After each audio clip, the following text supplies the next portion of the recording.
Hey guys, welcome back to Homesteading Off the Grid. Just yesterday, my first day out of the hospital, first partial day out of the hospital.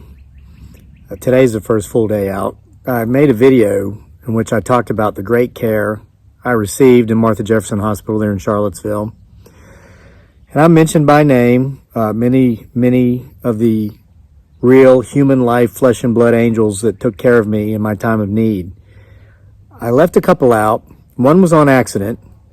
A lovely lady named Linda who brought me my meals. I only had a couple of meals in there. I had to go without food for a couple of days as part of my treatment. But when I could eat, there was a lovely lady named Linda that brought me food that was actually good. And along with that food, she always brought a smile with her and a kind word. And I feel bad for having left her out yesterday when I was talking about all the other angels, because Linda was certainly one of them. So I wanted to mention her. And then there was another that I left out, but it wasn't by accident. It was by request, and it was intentional. The lady asked me not to mention her name because she wanted me to share her story. She said that, these are her words, not mine. She said that some of her coworkers already thought of her as being a little weird, and she didn't want to make things worse. So I noticed her my first day in the hospital. I saw her passing by in the hallway, and I'm not going to say what department she worked in or what her duty was there, or give it away.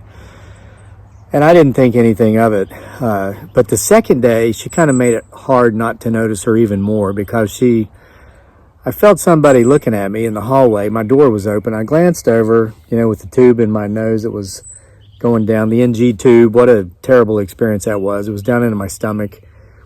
And I saw her looking at me, and I waved, and she looked a little nervous, and then she left. She just went on down the hall, and I thought, well, I don't know who she is and what she's doing, but maybe she has the wrong room.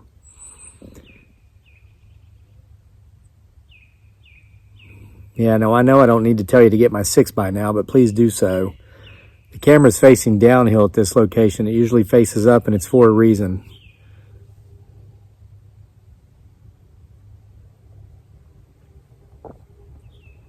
Watch for movement back there and listen for strange noises.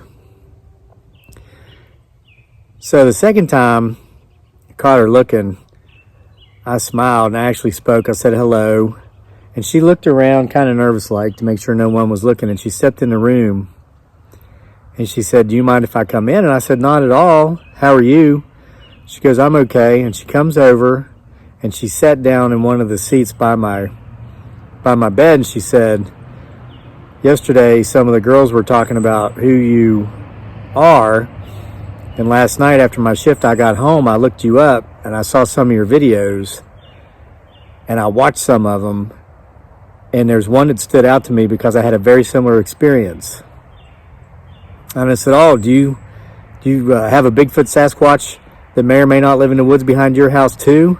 I tried to laugh, but it was very hard to laugh with that tube in my nose and going into my stomach. And she said, "No, not that." She goes, "No offense, but I don't really believe in that stuff." She said, "But it was some of that other stuff." She said, "You had made a video about your friend who recently passed on, a girl that had a third eye and who could see things that others couldn't." And I said, "Yeah, I remember that."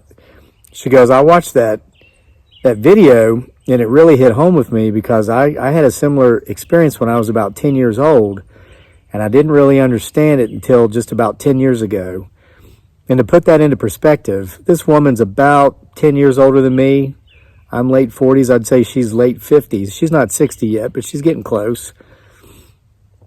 And I said, "Well, what happened, if you don't mind me asking?" And she said, "I don't mind, and I don't mind you retelling it either, as long as you don't use my name, don't say what I do here in the hospital, because," and again, as I've already told you, she kind of had the moniker of being a little bit weird, and she didn't want to make it worse. And I said, "Okay, I understand. Trust me. I'm the guy that tells these stories to millions of people a month. I understand some of the flack you might get if you're not, if you don't fit the norm, because I certainly don't, and boy, do I get it." So she shared with me her story, and again, she gave me permission to retell it here.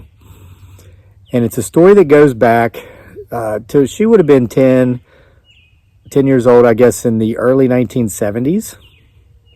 Okay. I was born in 73, so yeah, she's about 10 years older than me. She's probably born in 63, so early 1970s. She didn't give me the specific location where this happened, but it wasn't too far away from here, in central Virginia. She asked me if I knew where Buckingham County was, Buckingham, Virginia, and I said, yeah, it's about 40 minutes south of Charlottesville. And she said, well, this happened about a half an hour to an hour south of there. She didn't mention the location. She didn't mention the county. But she said when she was 10 years old, she had a very strange great aunt. It was her father's aunt or her father's great aunt. Might have been her great great aunt. The woman was very old by this time. And they used to go visit her. The woman lived in a very old house, probably older than my house. My house was built in 1903. So her house, I believe she said it was built before the Civil War. So it was much older than my house. And there was a room where she would stay when she was 10 years old. Her and her sisters would sleep in this room. And though her sisters never had a problem getting to sleep in the room, she could never even fall asleep because she said it felt like people were staring at her all night. Not a person. She didn't say someone, but she said people, as in more than one. And she said there were times when there was just enough light. They'd leave like a little corner lamp or a little night light on, and there was just enough light for her to be able to see the old hardwood floors or the flooring in this bedroom of this old house. And she would look at the designs in the floor of the wood, and it looked like faces. She would see multiple faces in the designs of the wood on the floor. They were men's faces. They weren't faces of any men she knew. She could just tell that they were the faces of men. And she said there was only one thing stranger than that event. Not being able to sleep, feeling as if she were being stared at, seeing the faces of men on the floor, and that was always the next morning whenever they would be having breakfast, and her father and her mother would ask the kids how they slept, and the other girls would say they slept just fine, but she'd always say, 10 years old, I couldn't sleep, I felt creepy, I felt like men were staring at me from the floor. And her dad's great aunt, her great great aunt, however it worked out, would be in the background, standing back behind her parents, doing one of these, like this, like she was nervous. And like she was trying to hide. There was something she didn't want this girl's parents to know. And she didn't figure it out until about 10 years ago. And to understand what these things were that her great-great-aunt didn't want her parents to know, you have to understand quite a bit about the life of her great-great-aunt. Now, it's not uncommon in our modern times to hear of people being married 3, 4, 5 times. But it was back then in the, not even that it was uncommon. I guess it's happened throughout time. If you think of maybe Judy Garland, those would have been the days of Judy Garland. She was married 5 or 6 times, I think. Well, this was the case for this girl's great-great aunt. The woman had been married 5 times. And the longest she had ever been married was about 3 years. And that was the marriage that she had with her first husband. As the story went, her great-great-aunt had married a man from, I don't know if he was from Charlottesville originally, but he had gone to UVA, had actually gotten 2 degrees from UVA, got a master's degree. Everybody had high hopes for the great-great-aunt and her husband when they were newlyweds. They assumed, hey, this man's educated, he's smart, he's going to do well, she's going to live happily ever after and have a nice life and a life filled with prosperity. Well, the problem was the man, I guess, he had no work ethic. He didn't do any work. You might not understand this if you're not from the country, if you're not from the South. The way the woman told the story is that he was considered to be very dignified. One of the smartest guys in the room types. Is very proud, saw himself as being above a lot of work. There were opportunities presented to him, but he'd never accept any of the opportunities because he was just too proud to take that work because he was above it, because of his master's degree and because of his intelligence. So we'd say in the country, yeah, he might have had a lot of dignity, but all he really did was sit around on his dignity.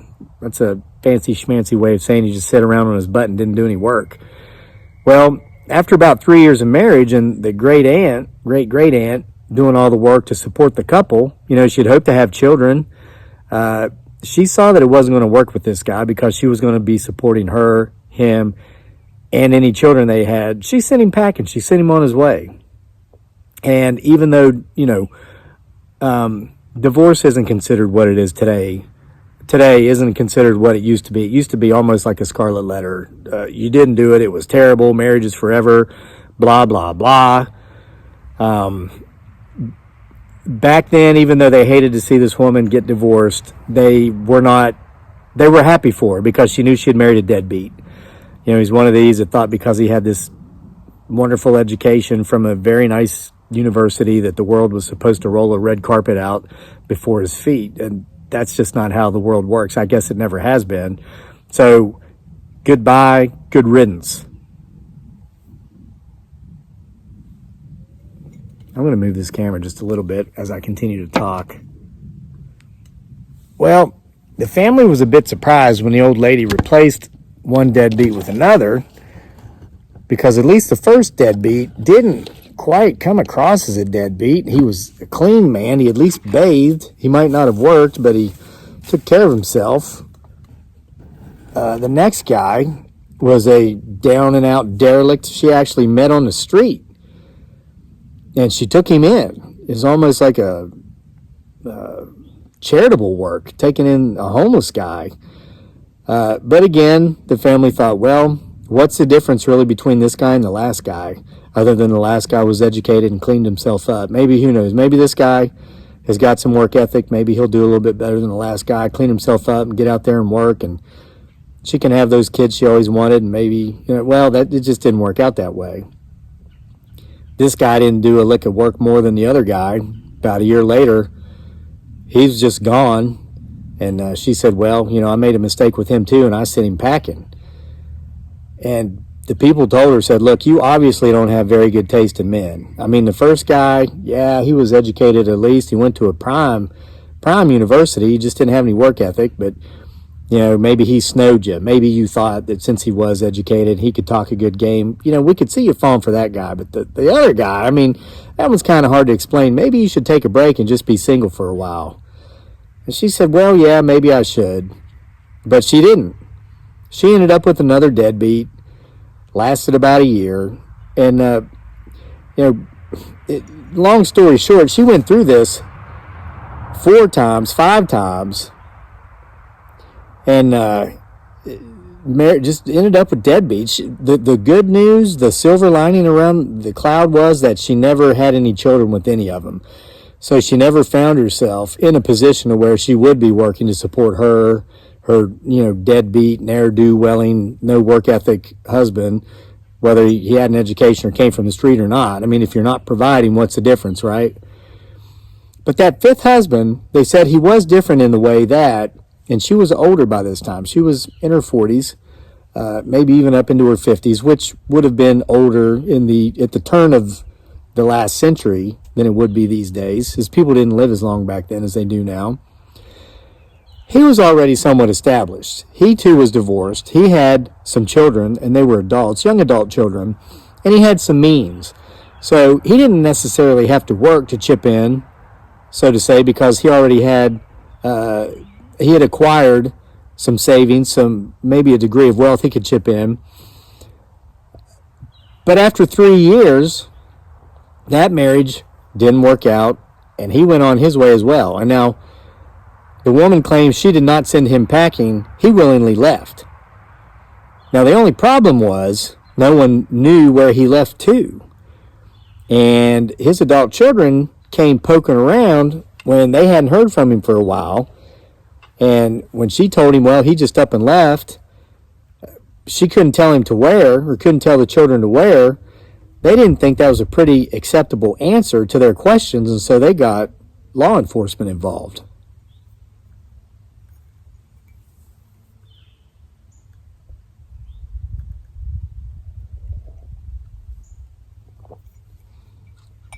Well, Nobody ever found anything. They couldn't find where the man went to. And of course, this is back in the times, long before the internet. This was a very small community in a very well out of the way part of the world. This wouldn't have made the news. Some guy just takes off and leaves. Maybe I moved the camera a bit too early. Nothing was ever done.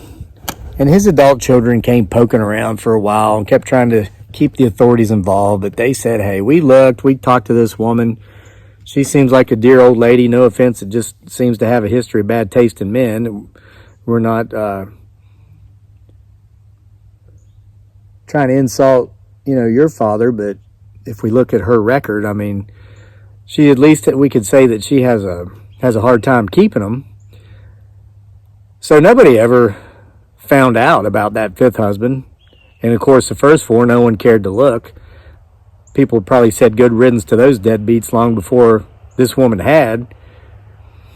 Well, by 1980-ish or so, the old woman died, and she was up there in years, and her great nephew, who would have been the father of the woman telling me this tale yesterday in the hospital, inherited her property. And it wasn't a big property, it was an old property. She had a few acres with that old house, and he tried to rent it out, but it was in a bad location for rentals because there's really nothing down there. I've been fishing down there in the James River, and there's wilderness down there. That's about it. There's no industry to speak of, no jobs for modern day folks. So the house didn't rent out, kind of stayed empty. The woman told me that when her father died, her brother ended up getting the house because it reverted to her mother. The mother didn't want it. And she had one brother, the sisters that used to sleep in a room with her, and had a brother that bought the house off of the mother for $1. He wanted it so he could go spend summers there to fish in the James River, to go catfishing. So the house had been so neglected for so many years, it was falling to pieces. He wanted to fix it up some, just enough to have like a fishing camp, but it was so far gone, he decided he had to pretty much just tear it down to the base or the frame and put something new on it. And he wasn't going to spend a whole lot of money for a house he wasn't going to live in. She said he's living down in South Carolina full time. He just wanted to come up in the summers to do some fishing. So he was going to put like a little inexpensive cabin on the original foundation of the house, because those foundations, for example, mine built in 1903 is built out of solid stone. The house will probably stand another 120 years, but when it does go, that foundation's still going to be there. So he tore the house down to the stone foundation. And what he found was that underneath that old house, something they never knew was an old root cellar that you would enter from the side. It had always been there. It's just something they never really were too aware of. They never went into it as children. It's the kind you had to hunker down and kind of walk bent over in. But inside that root cellar, there was boarded up something even older than that. It was an old well. So he got to digging around in there, and he took the boards off of that old well that God only knows how long had been there. And down in that well, there was about 20 feet deep and been dried for a long time. He found the skeletal remains of 4 or 5 bodies, adult males, that had been there only God knows how long.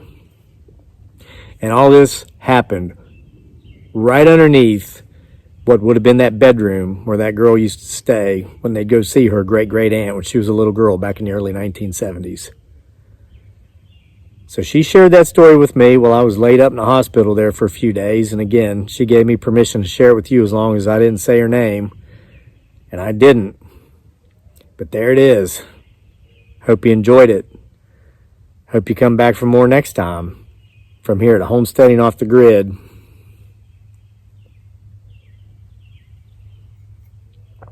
Whatever in the hell this channel's about.